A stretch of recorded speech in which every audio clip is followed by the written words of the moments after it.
Tennessee, bonjour, Tanishi, and hello. Welcome to the North of the Fourth podcast. We record these episodes from Flin Flon, Manitoba on Treaty 5 territory, the traditional lands of the Cree Nation and the homeland of the Métis people. We acknowledge and respect the Indigenous and Métis people who have lived on and cared for this land for generations, and we're grateful to share stories that continue to grow from here. Welcome to episode 2 of the North of the Fourth podcast. I'm your host, Drayden Lowe. As always, our goal is to collect and share the voices of northern artists, vendors, and creators from Northern Manitoba. These are the stories that too often go unheard. Stories of resilience, creativity, and passion. From Flin Flon to Thompson, Churchill to the Paw, we're shining a spotlight on the incredible talent growing right here in our communities. This podcast is for you, whether you're a lover of handmade goods or someone who supports local creators or just curious about what's happening in the North. It's also for the makers themselves, a platform to celebrate their journeys, their challenges, and their dreams. Episodes will be posted regularly through the Uptown Emporium social media platforms and our YouTube page, and as we grow, we'll expand to major podcast apps so you can tune in wherever you are. And today I am joined here with Kari Lentowicz. Kari. Why did I say Christy? Oh, Jesus. That's all right. That's on me. No, that's okay. I can run the thing back if you want me to. I've been called worse. Eesh. Why did I say Christy? I don't know. Well, probably because I was talking about my boss. And that's Crystal. But anyways. Hello, welcome. Well, thank you. Hello, Drayden. How are you? I'm doing all right. Right on. It's I mean, the fires and everything, but yeah. I have found something to do, and I have a job to keep me going. That's good. Keeps me on a schedule. Yeah. Try and talk. Scoot yourself over. Yeah. There we go. It moves for you. You can Okay. move it wherever. Don't be afraid to knock it off the. Well, hey, socket. I'm just going to go up and down every time Yeah. I say yes. There we go. I'm just gonna give you a bit of gain there, just so they can hear you a bit better. Okay. So, just introduce yourself to who you are, because apparently I said your name wrong at the start That's there. okay. I am. People haven't met you. I used to tell people my middle name was Oki, so that should help you remember my first name All from now right. on. I'm Kari Lentowicz, as you know, and I am from Treaty 6 territory. I say that signatory, but actually Treaty 10 territory in Denare Beach, where we both lived. Well, lived. lived. Yeah, I'm part of the Peter Ballantyne Cree Nation, which is part of the Rocky Cree, which this is the home to, right across northern Saskatchewan. And I've lived in Denare for, 37 years, way longer than you've been alive. We had the house for 31 years. Yeah. And then they also lived at Russell's cabin there for, I don't remember how long. But Yeah. we've been there for over probably 30 years or Yeah. something. Yeah, I remember when you guys moved there and your house got moved in. Still a big house. Yeah, no kidding. But yeah, I'm an artist, but also a scientist by education. And What kind of scientist? well, I did my undergrad in environmental toxicology, so I planned on saving the world by actually finding some type of plant that would clean up wastewater streams of pharmaceuticals. I haven't done that, but that's okay. I found a different path. That was your goal. Yeah, but now it's kind of funny. We talk about the fires. My master's is in disaster and emergency management. So in the past, I've actually planned tsunami and earthquake evacuation plans and preparedness plans and all that kind of thing out in Victoria. Oh, yeah. And done a lot of research on wildfires in the past too. So. Well, it seems like you have a good understanding now and sadly what it can do. Oh, absolutely. Yeah. So, how'd you get into birch bark biting here? Well, growing up in Denare Beach, I actually worked at the museum in Denare Beach, which thankfully survived the fire because it had so many artifacts there and a lot of birch bark biting and some videos about Angelique Morasti, who actually I guess is a cousin of my Cookums by marriage, but she just had phenomenal work. She is renowned around the world for her teeth art.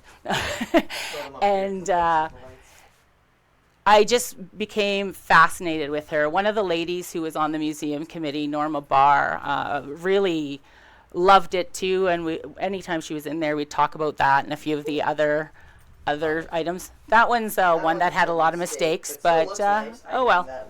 I make a lot of mistakes, but I mean, or as Bob Ross would say, happy little accidents. Sometimes they've turned out okay. And I just, one day, about 4 years ago, I decided, you know what, I'm going to try this. And turned out I was not too bad. I actually find it quite easy for the most part.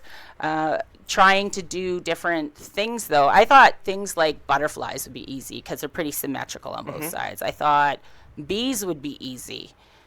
And those are two of the hardest things I've ever found. Turtles, no problem. Dragonflies, no problem. Bees and butterflies, I don't know. Yeah. Birds were really hard. And I finally have done really well with those.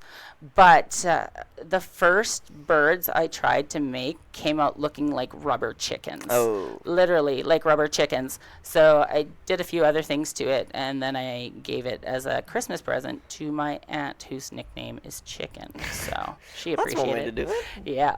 That's one way to get that out there. So, it's kind of hard to... You kind of already answered some of my questions here. I was going to say, what drew you to that specific art form, but I guess is being in the museum and whatnot and seeing that. Yeah. Well, and I just, thought, hey, beavers chew on trees. Why shouldn't I? Yeah. Try it. We're from Beaver Lake. Yeah, exactly. So, birch bark biting, what does it mean to you personally? I call the work, I sell it under the name Achi Mustawin, which means tell me a story. And I do that because it reminds me of my cookum, my grandmother. And we used to drive together all the time, and I would say, Achi Mustawin cookum, and she'd tell me all these stories. And birch bark has been used for many different things over the years, making canoes, baskets, and artwork. And later on, when there was contact and beads started coming to North America, to Turtle Island, some of the indigenous people would use the birch bark bitings as templates for their beadwork. And it's interesting because every time I think of something too, I'm like, well, why am I making this? Why do I want to make it? And there's a little bit of a story behind some of them. Not always. Sometimes it's just I'm doing trial and error and trying to figure things out. But I find there's a connection to the birch tree because it's the tree of life. It's got so much medicine in it. It's provided Indigenous people with so many things over the years for health, wellness, sustenance, that to me, it's just an amazing, amazing tree. And for that, making sure that I take care of it when I do harvest birch bark or other medicines off it is important. And it's actually given me a platform to educate people more about nature, being sustainable harvesters, and teaching people about the traditional art forms of Indigenous people, which birch bark biting is almost a extinct art. There's not very many people who do it anymore, so I've had the opportunity to host workshops and teach people about it. So okay, that's nice. So what's the process like for making these and gathering and whatnot? Well, for me, the hardest darn part is actually harvesting the birch bark, because you shouldn't harvest it late in the year and it all depends too on the health of the environment. If it's a very dry season, you don't want to potentially hurt the tree and not give it an adequate time to heal. So I didn't really harvest much this year because, as you know, it was pretty darn dry. And now, because there have been some birch trees that have fallen over and stuff, I've been able to go out and harvest what I can off of it. And you have to cut into the tree in such a way that you don't cut what's called the cambium. The cambium, if you're to cut into a birch tree, it's like this very thick layer, and that part of the tree acts as the walls of a blood vessel. Yeah, isn't it what brings nutrients up and down? Absolutely. It brings all the nutrients up and down. And if you think about it, if you were to cut in our own artery, that's not exactly good for us. So you want to try not to cut into them. That's why you cut vertically, not necessarily all the way around the tree too, because if you were to cut your artery in half, well, then it just doesn't do anything. It's done, right? But if you're to cut up and down and you nick it, less harm to the tree. So I mean, your harvesting is very dependent on what's going on in the environment at that time, and then peeling the darn thing apart, because in order to bite it and actually have designs show up well and last, you have to get it down to a single layer. And you can get a piece of birch bark that's like 1/4 of an inch thick and get 10 layers out of it. Like, really? Oh yeah, it's insane. But if you pick the wrong tree, and you see these striations in here, if you get to the point where they're, when the tree grows to a certain point and there's lots of holes starting to form, you're not going to get anything out of it. And try as you might get a big piece eventually, but you could have like a piece this size, and you're like halfway through, and then all of a sudden you get one of those little spots, and it just tears the whole thing. Or even like hit and miss. Yeah, and so you got to be very careful what you select. But also, if you're biting it and you've got a little hole in it, like this one here, I could have easily tore that in half. Yeah. Because you fold it up different ways once you get it to that single layer to determine how your pattern's going. So this one here, if you look at it, hold on, the light's got a reflection on it. There we go. So the middle flower here, I folded the whole thing up quite a bit. Okay. Show it off very well. Yeah, this is a very simple one, a very easy one. It's one of the earlier ones I did quite a long time ago. But I folded this into in half, then in half again, in half again, and you get a repetitive pattern that way. But in order to get these ones, you can see these 4 are the same, and these 2 are the same. So I folded it in half, and then I folded these again, so you could get that repetitive pattern without going over the center flower. And then I folded again, and then just focused folding on the ends here. Yep. So you could get those ones as well. So unfortunately, I lost a lot of my birch bark bitings in the fire. I had them on display different places, and I had them bunch in my home, so I did end up losing quite a bit. But and they were ones that I had progressed quite a bit more than what I had before. So I had bees and birds. I had the birds and the bees. No. And I had turtles. And I also make these ones that are 3D. So I'll make a bunch of flowers. And recently I made some just single bees. And what I would do is cut them out after I bit them. And then I would put them at different layers using scrapbook materials because they're acid free. Yeah. Which is kind of funny because there's a lot of acid in birch bark. But I would put them at different layers, and then I'd make a flower pot at the bottom. Yeah. And I was fortunate enough to find, or have my parents find, a dead porcupine. Unfortunately for the porcupine, but I harvested some of the quills and was able to use those for the stems in the flower pot, and it looked really cool. And then the one that I made most recently, I actually used one of the bees, and I cut it out and I put it on the flower, and it looked awesome. Yep. But unfortunately it burned. And you know what, like, birch bark is one of the best fire starters, so Isn't that just great? I know, it went up pretty good. I'm pretty sure good, pretty fast. Yeah. But and then I also make the necklaces. I don't know if you want to if you show this. I can show it off. See, where's the darn thing on it? Right there. So my friend and I graduated with this lady, although I don't like being called a lady, this wonderful woman, Holly Willits, who actually is Norma Barr's granddaughter. And the reason I started making these was because I thought it would be really cool to give Norma a keychain or a necklace or something with a small birch bark biting on it. And you can actually see, if you held it up to the light, you can see through the design. But get my phone out for that. Yeah, I ended up biting some small ones, and she has a small online jewelry store that she's a very well educated woman, and this is her stress relief, is making different jewelry. It's called Clover Lane, because she's very lucky at finding 4-leaf clovers. And I've never found one. In my 17 years, I've never found a 4-leaf. Come with me. I know where you'll find one. I think last year I found like 70. What? I know. And I found 2 more just this past week. They're on the back of my phone. Anyway. But yeah, so she took it, and then she put it in a pendant in epoxy. Yeah. And the first one went to her grandmother, Norma. And the second one was one that I lost in a fire and thought I had saved, but unfortunately I did not. But actually, it's come full circle in a way, because this one specifically, I was talking to Gay Willits, who is Holly Willitz's mother. So there's 3 generations: Norma, Gay, and Boom, boom, Holly. boom.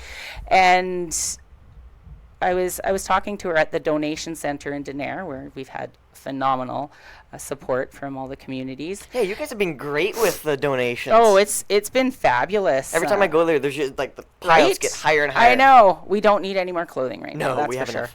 But Gay and I talked about it, and I saw this on her neck, and or no, I didn't see it on her neck. We talked about it. That was right. And then she ran home, and she brought it back and put it on me, and it was like, that's pretty sweet. Well, so thank yeah, so Holly's in the process of making a bunch more right now, which is great. So yeah, and so the necklaces aren't something that anybody's really done before. Same with the 3D stuff. Yeah. So it's kind of nice that I'm making something different, Are those, right? those are in resin, right? Yeah, Or epoxy resin. Okay. So yeah. we have a lot of resin stuff here at the Uptown Emporium. Yeah. I've always wanted to work with it, but it's not cheap to buy. No, I actually just bought a bunch because, not for making this. I'll leave that to Holly. She's perfected that. But a lot of stuff that we lost in the fire, like there's been a lot of glass, a lot of ceramics, of course, because that's high fire stuff anyway. And I found a few things. One is this little statue of Jean Beliveau that my hubby got from his father, and it's probably over 60 years old. And it's intact but fragile. Oh yeah. And it's definitely discolored, and I really want to try and ask this one friend of mine if she'll paint it back to what it was, and then I'll epoxy it. But before she touches it, it's hollow, so I'm going to epoxy the inside. Yeah, I would do that. Yeah, just to make sure it doesn't completely break. And I found a few other things that I want to epoxy as well. Some of my my mom's flowers that were on her shed there, they kind of fell off and they're all burnt up. Oh, we no. grabbed some of them. I'm trying to convince her to if we build new shed, either hang those on there or put those on some of her signs. Yeah, that'd be kind of cool. I found a flower pot that's perfectly intact. I mean, it's fragile again, but perfectly intact, and it was sitting in the middle of the living room area, and it's got a face and ears, so you look out there, it's like, hey, somebody survived, and it's looking at me, but I've got him now.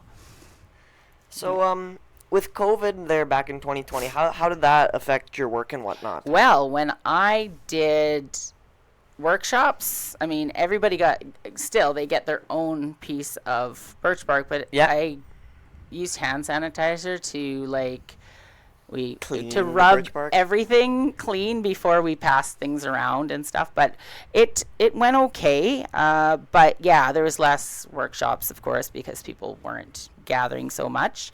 And I had just started out too, so there's a lot of things that I make, and I was just like, that's kind of embarrassing, and then I don't want to show anybody that. And my friends are like, oh, that's gorgeous, I'll take it. And I've given away so many, but one of the things that, like I said, it allows me to share the story of the tree and respect for nature and all that. So I did actually start selling them, which is nice. And I went to Toronto for the Prospectors and Developers Association of Canada conference, and they have booths for Indigenous artists to sell their work. And I usually go there every year because I run a nonprofit that's in the mining industry. I go there to basically beg for sponsorship. And I also run a consulting company in the mining industry, so I'm there for that. And then I got selected to do that, and I made thousands of dollars selling the work. So yeah, it helped pay for the trip, which is good. So yeah. But it was funny because a lot of people would go by and they'd be like, oh yeah, that's neat. And it's like, yeah, and I'd show them how I make it, and they're like, you do that with your teeth? And they'd all step closer and be like, wow, How'd you do that? yeah, which teeth? And I was like, well, it depends on what I want to bite. I can't do that. I got a hole. I had to rip some. I had a tooth that was growing up in my gums, and it was going sideways. And Well, that would have been cool to try and bite. No, just kidding. it backed itself up and straightened it out, but they still wanted to get rid of it. Oh, geez. So it was like my first surgery, and it was really weird. And normally they don't give you your phone when you're fresh out.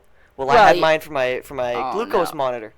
Well, I found a snap that I had sent about 4 of my friends there with the gauze hanging out. My eyes are droopy, And like I tried typing something, and there's like a couple like red dots in there. I was like, oh god, was I ever just out of it? My when I had dental surgery the one time, or no, it was dental surgery, and my mom came because she's supposed to drive me, and I guess I fought with her, and I made her take me to Starbucks to get a sandwich, and then I said I'm fine to drive or something, and I guess I was really indignant about it, and then we were at Winners, and I was like, when did we get here? And she's like, I don't know, about Just 20 minutes ago. And I was like, holy crap. She's like, you drove. I'm like, Mom, you're not supposed to let me drive. That's why you're here. I made it safely at least, but yeah, so. That is, yeah, Apparently I'm very ignorant when I'm high on laughing gas and who knows whatever else, but yeah. I remember when they were putting me under, I was talking about Flin Flon, and then all of a sudden the room started spinning, and then I just, whoa, where am I? Yeah. And my cousin, she went in for surgery of some sort, and when she came out, they're like, do you have any questions? And she's like, ah! I was just like, sweet. She was raving for a little bit. I love watching the videos on YouTube of people waking up, and they're always just so out of it or saying just the most random stuff. Yeah, it's awesome. So, with the fires, were you making art over that break, or did you take a hiatus? I made a bunch. I don't have the book here. I've got a smaller book where I'm making the birch bark beddings for the necklaces. So I made quite a few of those. But the bigger ones, I just haven't had the heart for right now. So, and I want to be in the right frame of mind in order to make the art, because I believe, you always pass something on in everything that you gift to people or people have of yours, and you don't want bad mojo, man. No. Oh, there's that. At least you were doing it over the break. Yeah. Well, I really like the necklaces because I hate to say it, do them very quick. Some of them I've done in under 2 minutes, but it all depends on what I'm making, of course. Yeah. But you can find those moments where you're doing okay, and I'm gonna do this, and do something. Keep your mind off it. Yeah, exactly. When you got that break between insurance and then caring for yourself, it's like, okay, let's make a necklace. Yeah, and contents. Have you finished your contents list? I couldn't tell you, but there's so much stuff in my room. Mm-hmm. I'm not saying that my room was messy. My mom can vouch for that. Okay, she'll say that's messy, or Mine that it was was messy. But I had just so much stuff. I had like Lego sets and all this stuff, and I bought clothes from all these different places and whatnot. Yeah. And last year when we were on pre-evac, I'd taken a panorama from corner to corner of my room. Oh. And when I typed in my phone for my photos for closet, that popped up. I'm like, when did I do this? Right? And Perfect. Thank myself for it. Yeah. I'm having difficulty because I didn't have very many pictures in my home, recent ones anyway. Mm-hmm. I do have a couple, not that anything's really showing in them, except for maybe some of my friends that they would find embarrassing photos. I don't get embarrassed because what's the point? It's only as awkward as you make it, right? I went through like so many photos. And you know what's embarrassing though? What is? Is looking at the value of the overabundance of stuff that I had in my house that I didn't need. I'm like, I think about it, and I really thought about it for a long time, and I was talking to somebody.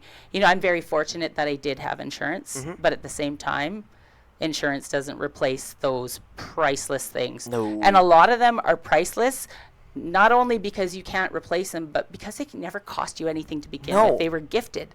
And I don't care how much insurance you have, it's never going to replace those things. It's never going to. And like all the birch bark bitings, no two are the same, right? And it's unfortunate, but they're gone. At least I do have pictures of some of them. But it's fortunate that I had so much to begin with before I lost it. So even if I didn't have insurance, I had a house. I had the Sea-Doos, the kayaks, all that stuff. So even if I didn't have insurance, I've had a way better life than a lot of people probably had the fortune of having so far. Yeah. There's a lot of vulnerable peoples in our area that have had a hard time up until now, and even harder now, especially that a lot of them can't even come back to the community because there simply is no place to rent. There's nowhere. There's nowhere. Yeah, you're moving to Flin Flon, right? We were lucky enough to find a place there, just like right across from Half Knot. right across the street. Which is great for your mom, right? Perfect for me, Mom, and Hank, because then I can always go and let him out. There you go. That poor guy, I don't know how he holds his bladder for that long a day. Oh, my God. I feel so bad for him every day. I come home like, I'm sorry, I actually have to get an education. I wish you could be here all day. Yeah. But he's technically been, like, I guess you could say it, but he's been living a half night. Because Mom will go there and do laundry and insurance. I just take him with me. And he just sits on the chair, curl up in a ball, and sleeps all day. So, I mean, I've even taken my dogs to the donation center. And in Saskatoon, I went to visit a bunch of people at Saskatoon Inn, and I took my dogs, and they got to go around. They were the best behaved they've ever been. I was kind of sketched out whether it was, what was going to happen. But took them in there, but yeah, they loved it. The elders loved it. The kids loved it. It was awesome. I mean, Hank's a great dog with people, but he's a horrible dog with other dogs. Oh, really? Like, we went to my aunt, one of her daughters, they were moving her into a new house. And so we were at their old apartment. And they had 2 dogs there. One little dog, he's a Shih Tzu, his name's Coco. And the other one's a German Shepherd, his name's Charlie. Charlie was a rescue. And we brought Hank in, and Hank was sniffing Charlie.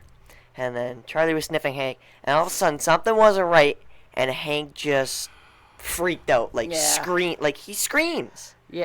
Oh, it's so weird, and I ripped them up and just like, what's wrong with you? Yeah. And then we put him back down. We got rid of Charlie. We put Charlie in a different room.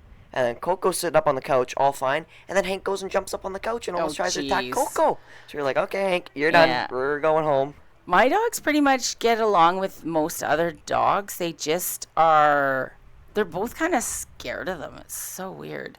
Because they're both big labs.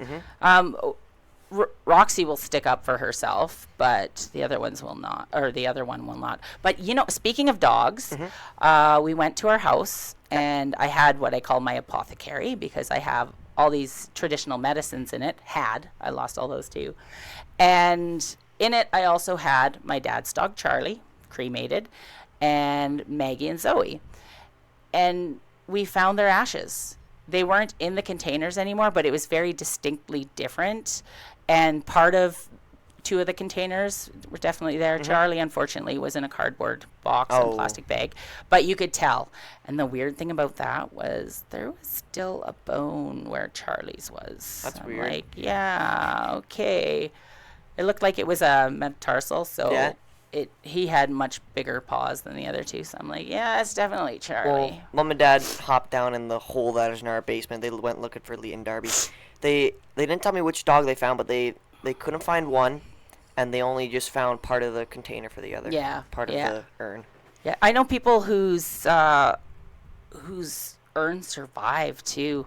Another lady, they had the ashes made into like a ceramic rock heart, and they found it.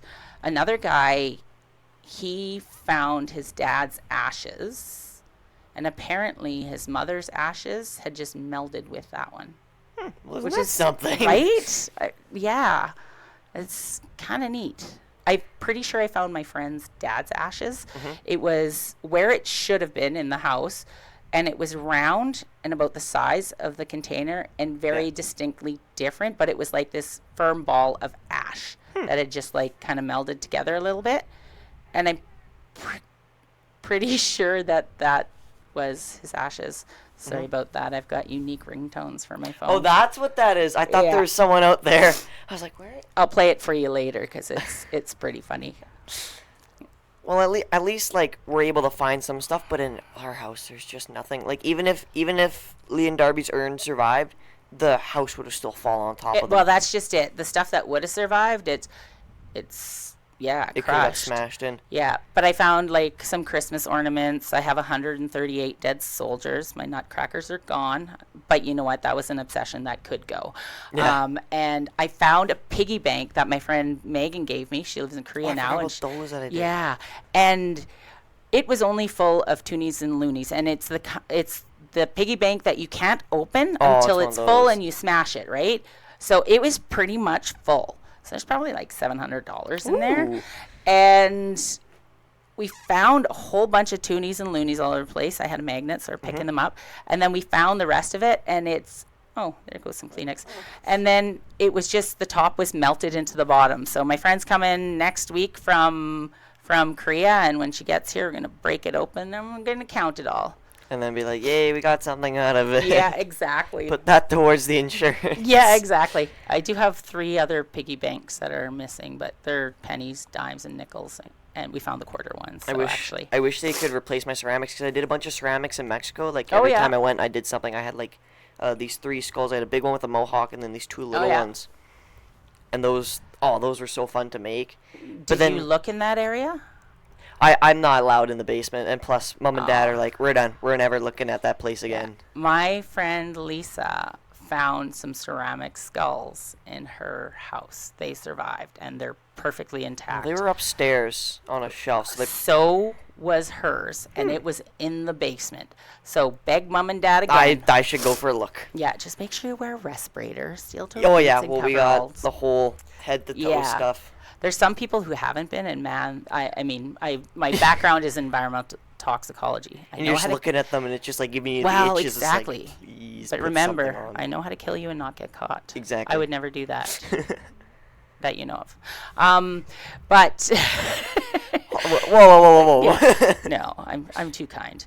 But it's so toxic that even a lot of the houses that survived, I would be doing a deep, thorough clean. So there's a lot of just gunk. Yeah, it's not very good stuff.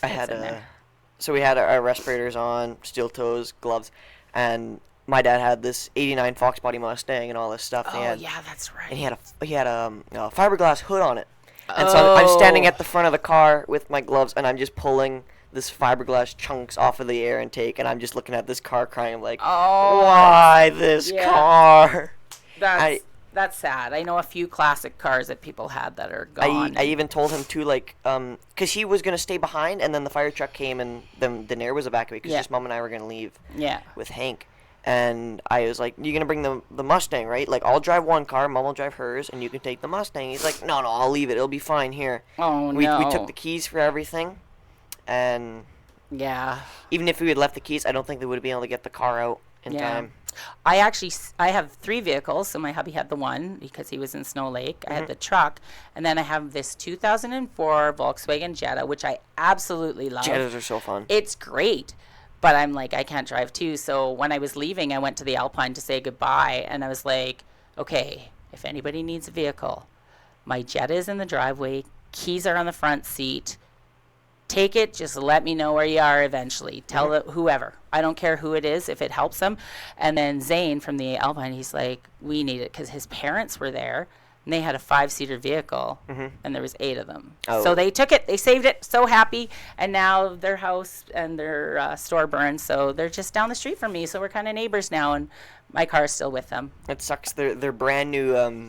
The telephone booth that was there. I know. And the first few days going by, it was really bad. And then one day the door was open. Someone went in there. I know. I hope it was them. I hope it was them. I know. Like, it's very personal when somebody goes through your stuff, right? It's so not right. Yeah. Especially after this. Yeah. It feels very invasive, even when people drive by that you don't know and haven't said, go ahead if you'd like to go have a look. But people who don't know you and just are going to look at stuff, it's like, I equate it to going to a funeral, because it was like it was so like a funeral, right? Part of my tradition in our family is you have wakes, and usually it's at least a 24-hour wake. You go, the body's there, you pay your respects, you eat a lot of food. Sometimes there's entertainment, and there's the body there. It's kind of weird, but that's how I lay something to rest, right? I need to see it before I can move forward. You never move on, you move forward. And that was what it was for me when I went to my house. But when these looky-loos come around and they drive by, it's like, and they go real slow. Would you drive by a wake and just be like, ooh, look at that, and take pictures and post them on Facebook and other social media? A random person, like, right? say a Flin Floner, walks into your funeral and looks at the body and then walks up. Why? It's not right. Like, I told my friends, you can stand in front of my driveway and look at my car. That's it. Don't go on my driveway. Yeah, I've shown people my property. Some of my friends, like, we'll go sit on my dock now, right? Yep. My dock survived. That's and I'm good. Very thankful about that, because I've deep connection to the water, and I just am so happy that survived. I bought 2 new Adirondack chairs that I'm going to go and nail to the dock, and I can go down there anytime and just swim and sit and cry if I need to. I just made a couple years ago an Adirondack chair with the school division there. Oh, yeah. I got a 99 on that, which is the highest mark of one of those chairs ever. And Is it gone? it's gone. It was on my deck. And before that, in the winter, we set it on the ground next to the deck. And well, if my dad wasn't clearing the snow off of the roof, and it was all getting piled on top of that chair, and I kept trying to shovel, I was like, quit putting the snow on top of my chair. And so when I went to go pull it off in the summer, it cracked 3 of my seat boards. So I was real mad at that. The earth is not meant for perfection. No. So there you go. Well, I emailed my teacher like the day after we learned that the house was gone. I was like, okay, how much was all my projects that I built so I can tell insurance? Absolutely. No, that's very good. I've been printing out stuff from my history of Amazon. I went to Costco, and they printed out an entire history of receipts since the time I was a member, which was back when I was in university. And as I said, I'm 47 now, so that was quite a while ago. So, but it's nice they do that, because I still had stuff that I bought 30 years ago, right? So, and to me, there's value. I don't know if they put a value on it. That's what I think it's worth, but just like my Jetta, nobody would think it's worth what it is, but it's a gem. I'm really thankful. Those people who do the insurance work are just geniuses. Like, I don't know what they were doing, but my dad was talking about something, and he said, I had this DeWalt polisher, and I think it was worth about this much.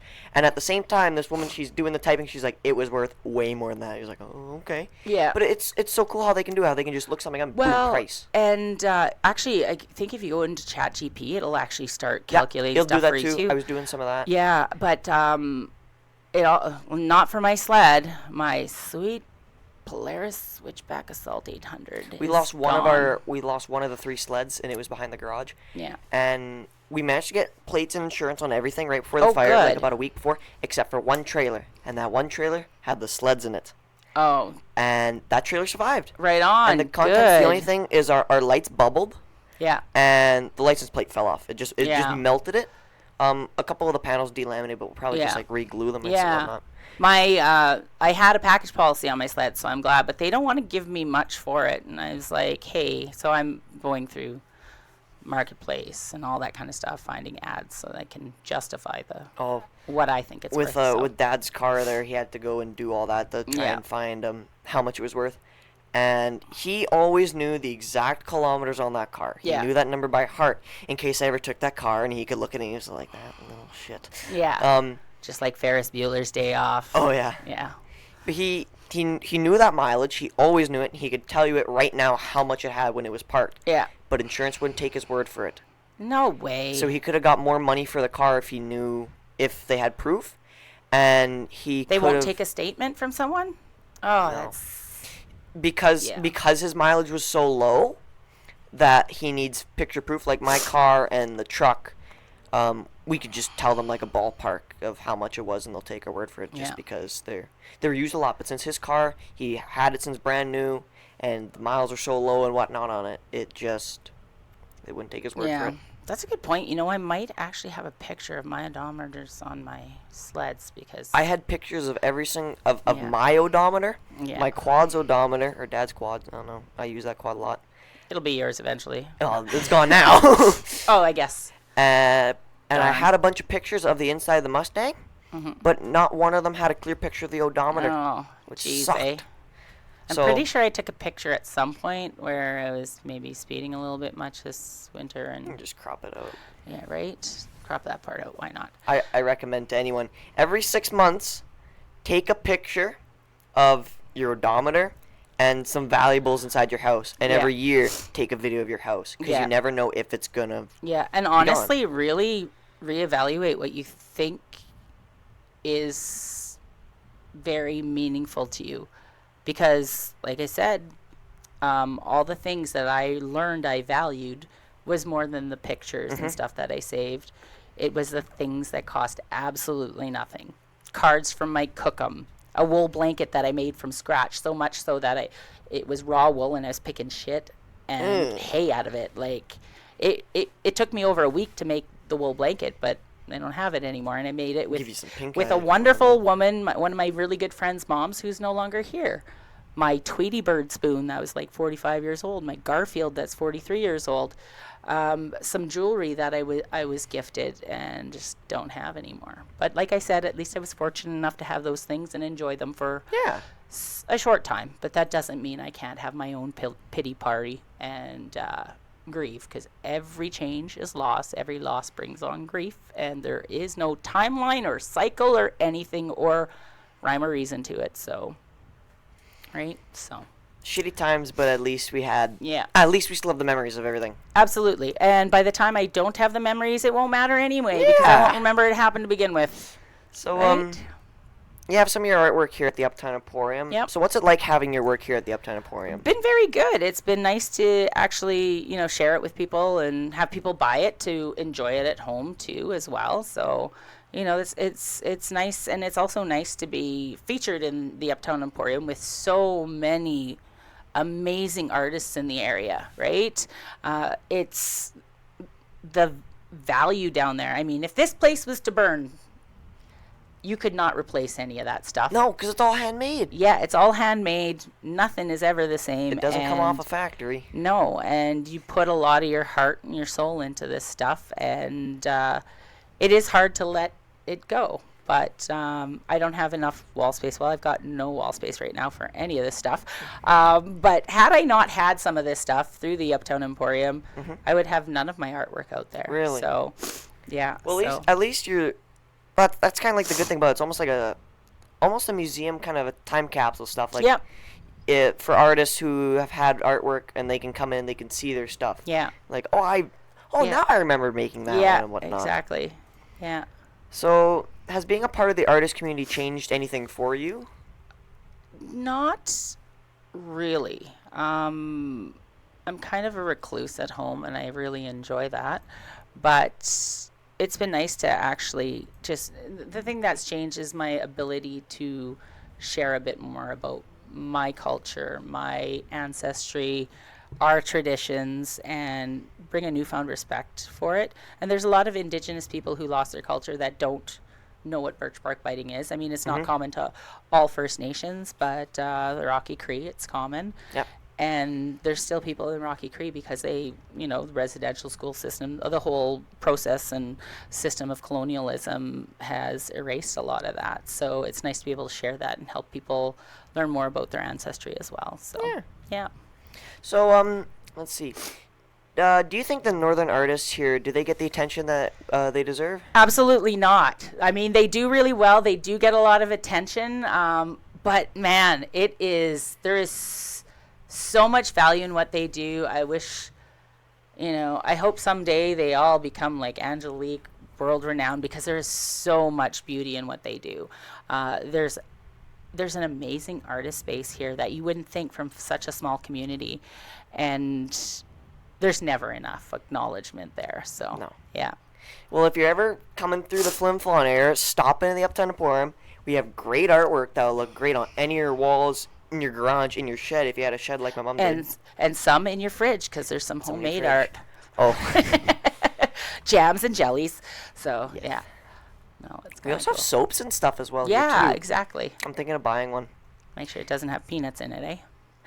I should read. Read them, like, seriously. I didn't think about that. I'm allergic to oranges, so I always have to check beauty products And to make sure it citrus doesn't. stuff, is that? Okay. Not all citrus, because I'm not allergic to lemons, Lemons and limes, limes. or grapefruits, which is so weird. But I'm never trying another orange because I've tried about 4, and man, Every time it's just the same not result. fun. Yeah. Is it anaphylaxis or is it just Not regular? for that, but it makes me want to die. Mm. Yeah, it's not pleasant. You want to know? I'll tell you. Rapid evacuation of the bowels from both ends for days. Ooh. Not fun. Not fun at all. Yuck. Yeah, terrible. And it doesn't take much. So, and yeah, when I touch it, like, I didn't realize why I was getting itchy all the time when I'd have a bath. And then it's like, Kari, it's got satsuma in it, you idiot. Yeah. Oh, but anyway. it smells so good. Right? Yeah, I was like, Just okay, getting rid of that. scratching. Oh, yeah, totally. Scratching, rashes. I'm just like, what the hell? It's like you think you have rabies or something. I know, You're going kidding, it's just rabbit. awful. Yeah, but Oh, well. Allergies suck. They do. Not as much as the fire though. No, unless the ones that'll kill you, right? I swear, I'm allergic to bloodsuckers now too. Really? It's so weird. Never ever heard of somebody being allergic to bloodsuckers, but yeah, fun. Last 2 times I ended up in the hospital on IV antibiotics twice a day, every day for a week, That is awful. and antihistamines. So I couldn't drive either. So. All right, no swimming. You're done swimming. I wear knee-high socks I and guess water shoes, but I lost all Smart. my water shoes, so I gotta go buy more. We bought some nice ones in Mexico. I can't remember what the name of the place was. It was something like we were in like caves and whatnot, going around these water the caves. cenotes? Yeah, and Yeah. they made you buy these water shoes and whatnot. And they had this cool design. So when you flip them over, they had like almost like the layout of the park and whatnot. Oh, that's cool. So my dad and I'd match and pair of those, but we lost those. Oh, that's another. I gotta write that down. Right? Fit Kicks are really awesome. I like Fit Kicks. Those are good water shoes. At least they give us plenty of time to write down our contents as we go. Yeah, not me. I think I've got 6 months. at Really? most, yeah. So. They said we had like 2 to 2.5 years. Yeah, not me. Different insurance companies, right? Really? Every insurance company is different. So Gotta get your brain right in there. mine actually says I have to replace everything within 6 months too.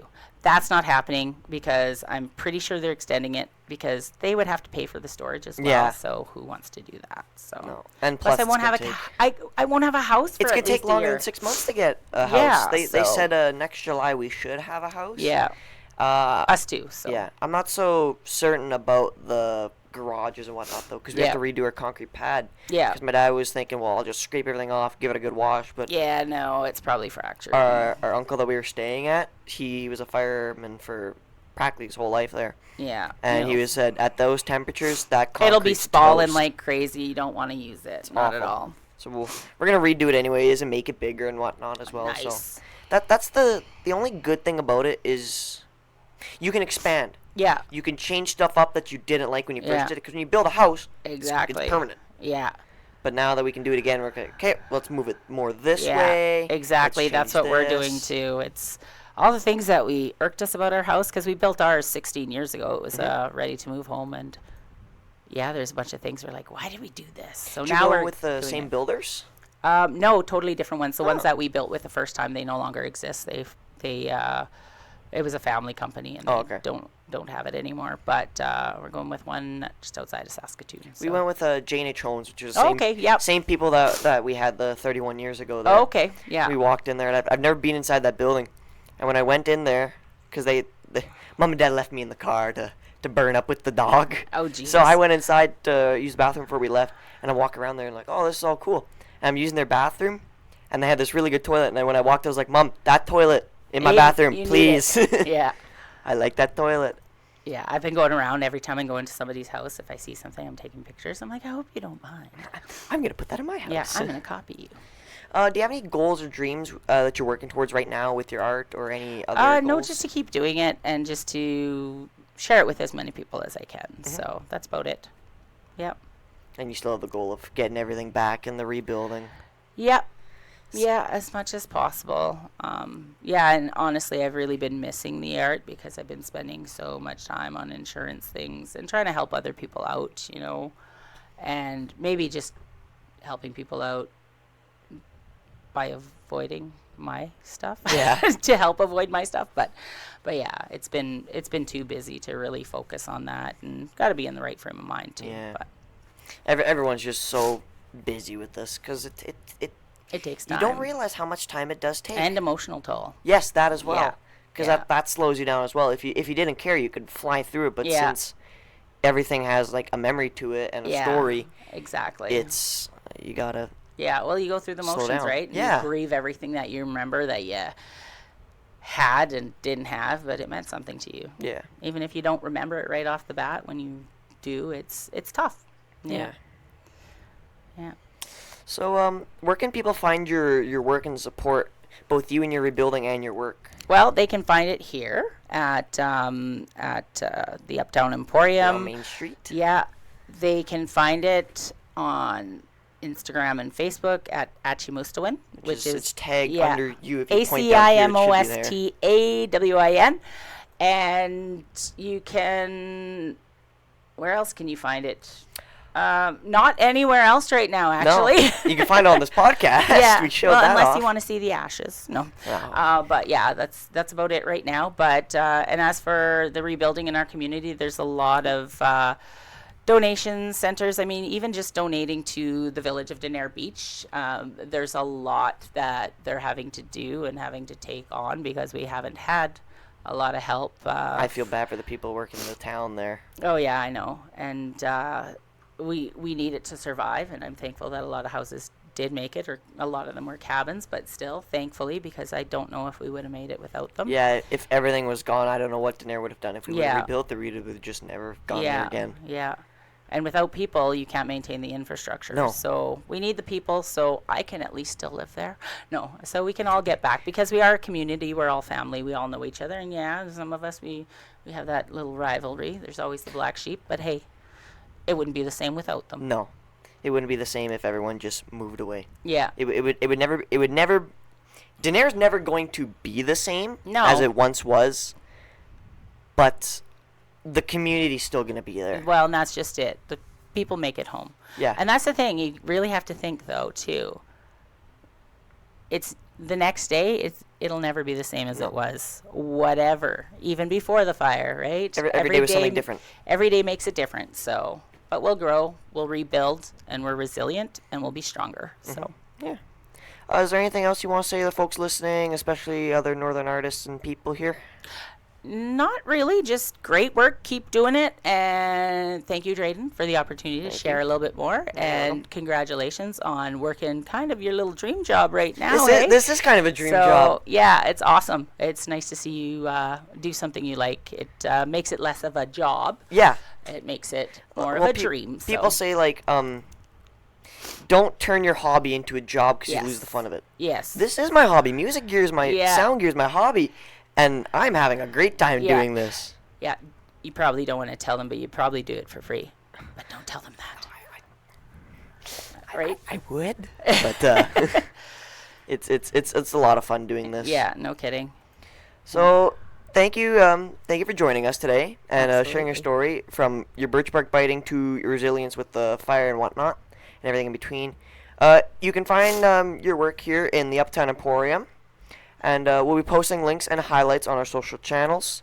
Just some events that are happening right now in the community and upcoming. We have the beer gardens, which are tomorrow, the 18th, to Saturday, the 19th, which is directly supports us, Denare Beach folk. Blueberry Jam is coming up Friday, August 8th to Sunday, August 11th. We are still looking for volunteers. Please visit the Blueberry Jam website for more information. And Culture Day is coming up in the fall. This is from September 19th to October 12th. We need volunteers and committee members. For more details, contact the Flin Flon Arts Council. Thanks again to the Manitoba Métis Federation for sponsoring this project and helping us highlight voices from the North. If you enjoyed this episode, make sure you follow, like this video, subscribe so you get notified when new episodes are released every week. Share with a friend and stay connected. And if you're a maker or you have a story that you want to share, come here to the Uptown Emporium, reach out to me, and we can get you on a podcast, and you can talk about your story. Thanks for listening to North of the Fourth podcast. We'll see you next time with another story from the North. Thank you and goodbye. Thank you.